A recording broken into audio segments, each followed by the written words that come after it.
Bado tuko hapa msibani, nyumbani kwa aliyekuwa mama yake na GK, mwanamuziki ambaye amechora barabara ya muziki wa Bongo Flava hapa nchini Tanzania. Na kati ya waombolezaji ni pamoja na comedian mkubwa wa Tanzania mwenye jina la kila siku kwenye game na toki machoni kwa watu kwa maana ya Joti. Kwanza pole kwa msiba kaka. Nashukuru pia kwa kufika hapa, lakini pia kwa ajili ya kumpa pole msanii GK ambaye amefiwa na mama yake. Yes. Kwanza kabla siendelea, kwanza nikupongeze. Unajua wewe ni mmoja kati ya watu ambao unatokea sana kwenye matatizo, kwenye shida za watu, unakuwa ni mtu wa kwanza kuwakimbilia. Hongera sana na uwe na moyo huo, kwa sababu wanasema shida inampika mtu yoyote. Lakini natamani kufahamu taarifa jinsi ambavyo ulizipata na ulipokutana na GK rafiki yako, mlizungumza nini kuhusiana na kifo hiki? Taarifa nilipata kwenye mtandao. Kwenye mtandao ilikuwa usiku. Ndio nikafanikiwa kumwona GK akiwa anatoa maelezo kwamba kuhusiana na kufia kwa mama yake, na akaeleza kwamba msiba utakuwa nyumbani kwao hapa, na akatoa taarifa kwamba muda wa kuzika pia, kwa sababu mimi GK nafahamiana naye muda mrefu sana. Nafanya naye kazi katika nyimbo zao, nafanya naye kazi.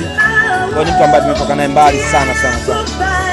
Kwa hiyo ilikuwa sina budi kuhakikisha kwamba anakuja kwa ajili ya kumfariji, kumpa pole kwa yeye kuondokewa na mama yake. Na baada ya kufika, kama ulipata nafasi ya kuzungumza na GK, mlisema nini kuhusiana na hiki? Lakini wewe ni mmoja kati ya watu ambao wamefanya nao kazi East Coast zamani, na bi mkubwa inawezekana ukawa unamfahamu au ushawahi kukutana naye enzi za uhai wake. Labda ni kitu gani ambacho baada ya kufika hapa ukamisi, umekukumbuka, ukatamani na unatamani kushare na sisi? Kwa mama yake kiukweli ni muda mrefu sana. Muda mrefu sana naona, lakini ni kweli kwa hapo muda mrefu tunaona naye wakati siku nzio napambana naona, lakini kwa kipindi chote siko naona toka ameugua sijawahi, sababu hata mawasiliano pia ilikuwa changamoto kuwasiliana naye. Lakini nimekutana na GK na mimi nikamkumbusha vitu vingi ambavyo tulifanya wakati tunasafiri, kwa sababu zamani nakumbuka kipindi kile tunasafiri wasanii Bongo Flava, ilikuwa mtu kuamini kwamba msanii anafika kwenye mkoa fulani lazima kuwepo na wasanii wa comedy, ili kuwaaminisha watu kwamba wasanii wa Bongo Flava huwa wamefika kwenye ukumbi au wamefikia mkoa fulani. Na nakumbuka mara mwisho story ambayo yeye haisahau, ilifanyanga show Shinyanga, na kwa bahati mbaya promoter akatudhulumu.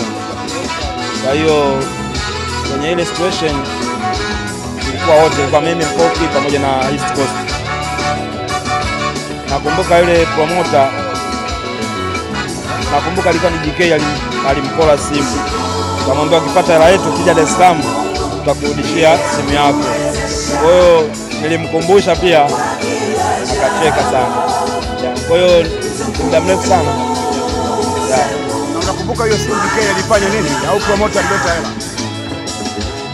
Hiyo simu nakumbuka GK alichukua, lakini alichukua EY. Wakaitoa line wakampa yule dada. Akamwambia kwa sababu hela yetu umetudhulumu na hatuna uhakika hela tutaipata lini. Kwa hiyo kuja Dar es Salaam kama ambavyo ulitutafuta, basi tupatia simu yako na sisi tutapata pesa zetu. Lakini wakati huo hiyo ilikuwa ni upande wa East Coast na yule dada. Lakini mimi na Mpoki tulikubali kwamba tumedhulumiwa. Kwa hiyo tulirudi kutoka Shinyanga, na tena nakumbuka ulikuwa msaada wa washikaji kina EY, tukapanda ndege. Jamaa aliconnect na washikaji, bwana tuko washikaji hapa lakini jamaa hawana kitu, naomba tufanyie fare turudi. Kwa tukapanda ndege kutoka Shinyanga kurudi Dar es Salaam, lakini tulikuwa tuna hata 100. Tukashuka tu kituo tu Magomeni pale, tukasema kitu kama tumerudi salama. Na sisi kweli kwa upande wao walifanikiwa kuchukua simu, lakini si kwa upande wetu hatukuchukua chochote. Turudi nyumbani kama cha Mungu. Ilikuwa kama bahati upande wako, ndio ilikuwa mara yako ya kwanza kufanya ndege yote na mkopo Kufanya ilikuwa kama bahati kwa upande wenu, pamoja na kudhulumiwa, lakini ndio mlikula flight kwa mara ya kwanza.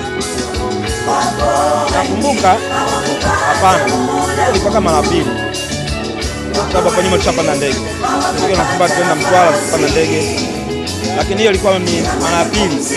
Kwa hiyo kama baada ya kudhulumiwa tukabna namna kumwangalia bibi mkubwa naye anaonyesha kweli mambo magumu, sababu ilikuwa lazima alipe ukumbi ambao alipa wasanii, alipe muziki, lakini kikubwa tulikuwa tunategemea kile kile tunategemea gate collection, kwamba apate pesa watu waingie kwenye ukumbi ndio alipa wasanii. Kwa hiyo show ilibuma.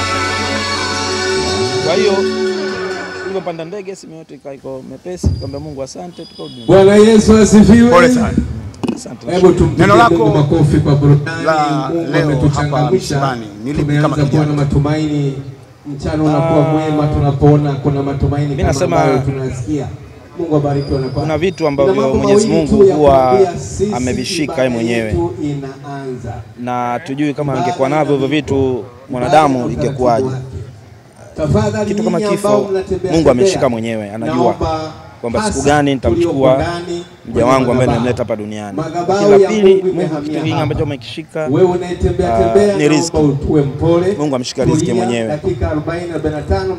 Hivyo vitu vile ninavyotambua mimi kwamba Mungu mwenyewe kuna vitu vile amevishika vikuu ambavyo naamini hata ufanyeje yeye ndiye ataamua. Kwa hiyo tuna kila sababu ya kumrudia Mungu, lakini lazima tufarijiane kipindi ambacho mtu anapata matatizo kama ya kufiwa. Lazima tutembeleane, tufarijiane, kwa sababu hata mgonjwa unapokuwa hospitalini daktari anaweza akampa vidonge, lakini ikawa sio tiba unapotoka kwenda kumfariji mgonjwa ambaye yuko hospitalini. Kwa ninaamini tumefika wasanii kwa ajili ya kumfariji rafiki yetu ambaye yake atangulia mbele ya haki, na hapa tuko kwa ajili ya kufariji pia familia, na ndio maana tumefika hapa leo. Asante na pole sana.